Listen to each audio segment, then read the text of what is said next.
I recognize Honorable Gijima.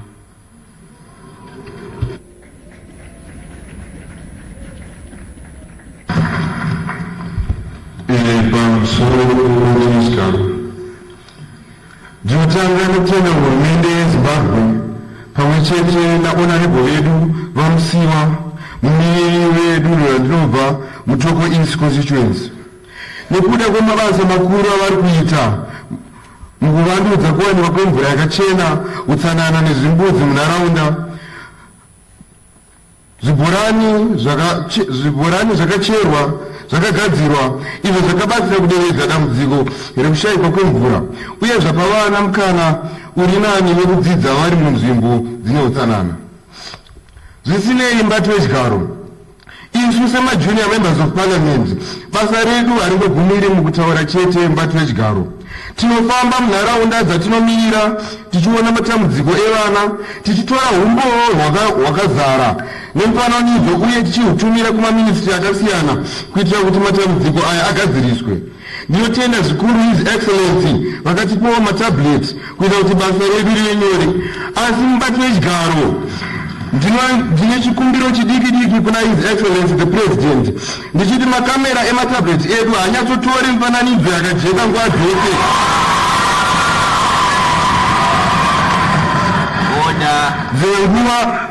You may proceed. Dzimwe nguva dambudziko rinogona kutobuda ritori blame kudarika dambudziko chero cheiro.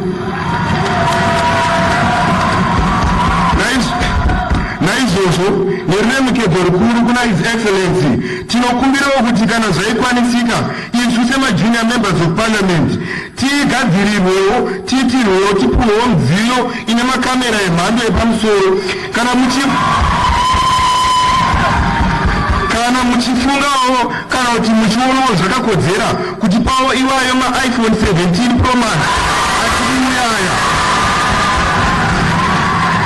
taiona zviri nani uye tingamatambira nemuda.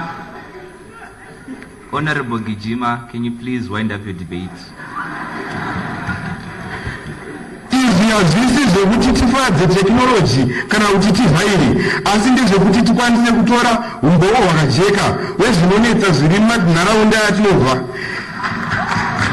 kuti maministry awane mashoko akanyatsorurama uye matambudziko ogadziriswa nekukurumidza.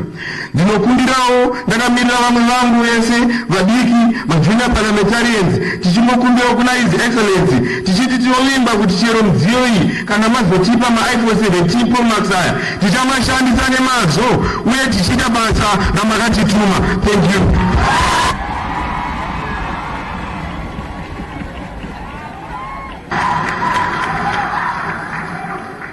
I now call upon the Honorable Minister of Justice, Legal and Parliamentary Affairs to move the motion for the adoption. Thank you, Honorable Speaker, sir. Firstly, I would like to thank each and every honorable member who contributed to this debate. Let us give each other a round of applause.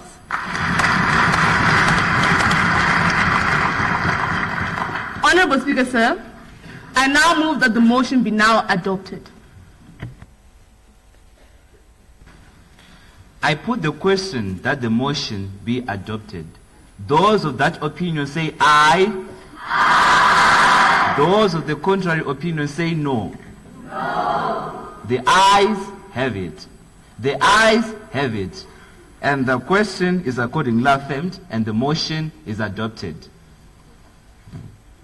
I shall now suspend business of the day and allow our honorable senior ministers of government to respond to issues that have been raised by the Children's Parliament.